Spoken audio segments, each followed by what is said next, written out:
Ferhat Ceylan Ruhun Şeceresi namı kitabida munularını yazıdı.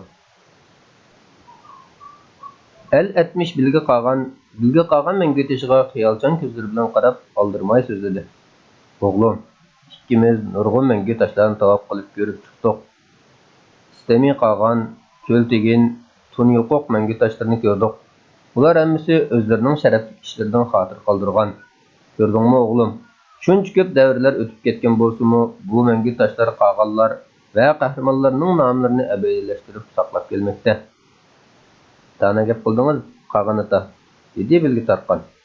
Xilit, neyzi bilen tiklengen şan-şeref vaqtning o'tishi bilan asta-asta unutilib ketidi.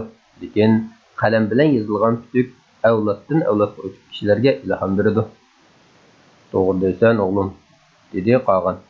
Endi bizmi mangu tosh tiklab, xalqimizning nomini abadiyleştirishimiz kerak. Yazayli qagan ata, biz abidimizni tiklayli.